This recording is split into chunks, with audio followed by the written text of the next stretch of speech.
جی پہلا سوال جو ہے جی ایوولوشن کے بارے میں ہے، اور سوال یہ ہے کہ how come your views on evolution are not in line with your progressive logical views.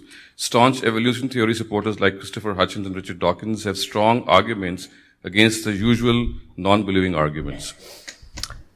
ایک بنیادی بات یہ سمجھ لیجئے کہ سائنسی تحقیقات، ظاہر ہے کہ سائنس کا موضوع کیا ہے، وہ اس مادی دنیا کا تجزیہ کرتی ہے، اور اس میں جو قوانین کار فرما ہیں ان کی روشنی میں حاضر کے لیے بھی بڑی ایجادات کرنے میں کامیاب ہو جاتی ہے، اور بعض اوقات ماضی کے بھی بہت سے اوراق پلٹنے میں کامیاب ہو جاتی ہے.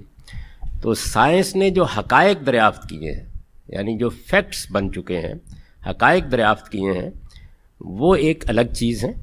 وہ حقائق ہیں، اور ان حقائق کی فہرست بندی بھی بڑی حد تک ہو گئی ہے.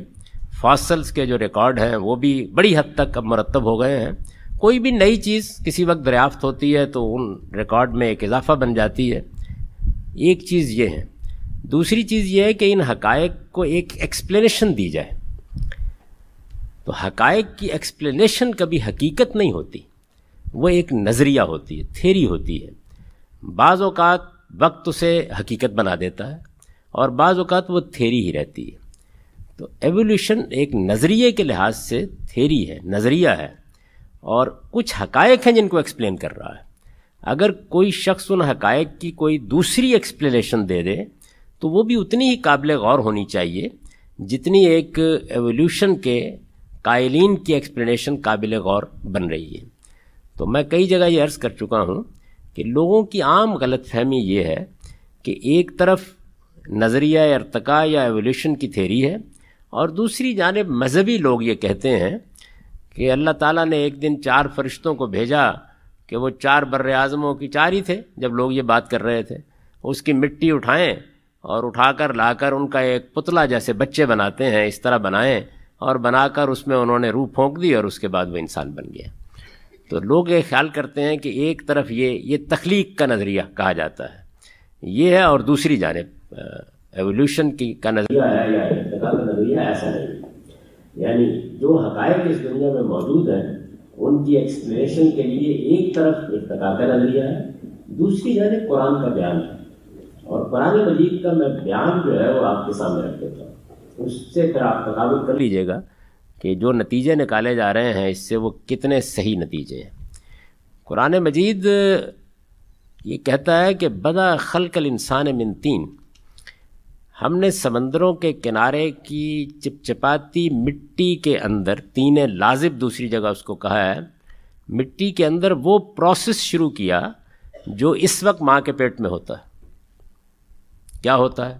یعنی آپ اس زمین کی چیزیں کھاتے، ان کے اندر سے کیلشیم، کاربن، ہائیڈروجن، فلاں اور فلاں، ان سب کا افشردہ تیار ہوتا ہے، اور پھر آپ کے اندر ایک فیکٹری لگی ہوئی ہے، وہ ہماری آنکھوں کے سامنے اس افشردہ کے اندر سے جس طرح خون کشید کر لیتی ہے، بالکل اسی طریقے سے ایک قطرہ آب اور ایک بیضہ کشید کر لیتی ہے، اور ان کے ملاپ سے پھر 9-10 مہینے کے اندر انسان کے بننے کا عمل مکمل ہو جاتا ہے. یہ اب 9 مہینے کے اندر کم و بیش مکمل ہوتا ہے. تو قرآن مجید یہ کہتا ہے کہ بالکل اسی عمل کو ہم نے مٹی کے اندر، کیچڑ کے اندر، اسی زمین پر شروع کیا. بدا خلق الانسان، بنانے کیا، شروع کیا اس عمل کو. بدا خلق الانسان من طین. دوسرے مقامات سے یہ معلوم ہوتا ہے کہ یہ جو عمل ہے اس کے نتیجے میں جس طرح آپ اللہ تعالیٰ نے اسی تخلیقی عمل کو، آپ نے دیکھا سائنسدانوں نے کیا کیا، ایک زمانے میں کمپیوٹر اس کمرے سے بھی بڑی جگہ پر ہوتا تھا. تو پہلے چیز اس طرح وجود میں آتی ہے، پھر کانڈنس ہونا شروع ہوتی ہے، اب وہ گھڑی کی سوئی میں آ گیا ہے. تو یہی عمل کم و بیش یہاں بھی ہوا ہے. بہت بڑے پیمانے کے اوپر اللہ تعالیٰ نے جو تخلیقی عمل کیا ہے اسی کو کانڈنس کر دیا 2 شکلوں میں. اب آپ دیکھتے ہیں، ایک صورت وہ ہے کہ جس میں بچہ ماں کے پیٹ سے وجود پذیر ہوتا ہے، اور اس میں اسی دنیا کے اجزاء لے کر ہمارے اندر ڈالے جاتے ہیں، جیسے ہم کسی فیکٹری میں ڈالتے ہیں اور پروسیس ہوتے ہیں، اور اس کے اندر سے وہ چیز وجود میں آتی ہے جو خردبینی ایک ذرہ ہوتا ہے، اور بڑھتے بڑھتے 9 مہینے میں وہ جیتا جاگتا بچہ بن جاتا ہے. ایک دوسرا پروسیس بھی آپ کی آنکھوں کے سامنے ہوتا ہے، اس میں یہ عمل ایسے جانوروں میں ہوتا ہے جہاں وہ ایگ کی شکل اختیار کر لیتا ہے، اور پھر وہ ایگ باہر آ جاتا ہے، اور پھر اس کو ایک پروسیس سے گزارا جاتا ہے تو وہ پھٹتا ہے اور اس کے اندر سے بچے نمودار ہو جاتے ہیں. جن لوگوں نے کبھی مرغیوں کے چوزے نکلتے دیکھے ہیں وہ یہ جانتے ہیں کہ یہ کیسے ہوتا ہے. تو یہ جو دوسرا طریقہ ہے بین ہی یہ زمین کے پیٹ میں قرآن مجید سے معلوم ہوتا ہے کہ اختیار کیا گیا. چنانچہ وہ بیان کرتا ہے کہ چپچپاتی مٹی میں یہ عمل شروع ہوا, اس کے بعد اس میں کتنا عرصہ لگا, یعنی اب اگر 9 مہینے لگتے ہیں تو ہو سکتا ہے کہ اس وقت ہزاروں سال لگے ہوں, سینکڑوں سال لگے ہوں یا کئی سال لگے ہوں. تو اس کے نتیجے میں وہ ایگ کی شکل اختیار کر گئی, کل سلسال کل فخار, بالکل جسے انڈے کا اوپر کا قشر ہوتا ہے اس طرح وہ سوکھ گئی. اور پھر اس کے بعد انسان کے نمودار ہونے کا عمل شروع ہوا. لیکن یہ انسان نہیں تھا, یہ اس کا حیوانی وجود تھا. انسان کے اس حیوانی وجود میں اللہ تعالیٰ کہتے ہیں کہ دوسرے مرحلے میں ہو سکتا ہے کہ اس طریقے سے اس کی پیدائش کی کچھ نسلیں ہوئی ہوں. دوسرے مرحلے میں ہم نے اس کے اندر یہ صلاحیت پیدا کر دی, ثم جعل نسلہ من صلالۃ من ماء مہین, کہ وہ اپنی نسل کو اس قطرہ آب سے, اس پانی کے قطرے سے خود پیدا کرے. یہ دوسرا مرحلہ ہے. ابھی بھی وہ انسان نہیں بنا, وہ ایک حیوانی وجود ہے. اس حیوانی وجود کے بارے میں کہتے ہیں ثم سواہ, پھر ایک لمبے عرصے تک ہم نے اس کو بنانے, سنوارنے اور پرفیکٹ کرنے کا کام کیا, تسویہ کیا اس کا. جب وہ ان سارے مراحل سے گزر گیا تو پھر ظاہر ہے کہ ہو سکتا ہے وہ سینکڑوں ہوں, ہو سکتا ہے ہزاروں ہوں, ان کے اندر سے 2 کا انتخاب کر کے فنفخنا فیہ من روحی, اس کے اندر اللہ تعالیٰ کہتا ہے میں نے اپنی پھونک پھونکی اور وہ انسانیت اس کو دی جس کے نتیجے میں وہ سوچنے سمجھنے والا ایک فلسفی اور حکیم بن کے کھڑا ہو گیا. یہ پروسیس ہے جو قرآن نے بیان کیا ہے. یعنی اس میں بھی مختلف مراحل گزرے ہیں. اس میں بھی انسان کے حیوانی وجود کا ایک مرحلہ بھی آیا ہے. اس میں حیوانی وجود کا مرحلہ پھر 2 مرحلوں سے گزرا ہے.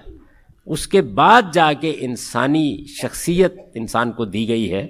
لیکن قرآن کے بیان سے یہ بالکل واضح ہے کہ یہ عمل پہلے دن سے انسان ہی پر ہوا ہے. حیوانی وجود بھی انسان ہی کا تھا. یہ نہیں ہے کہ وہ کسی ایک جرثومے سے ترقی کرتے کرتے چمپینزی تک پہنچا اور پھر انسان میں ڈل گیا.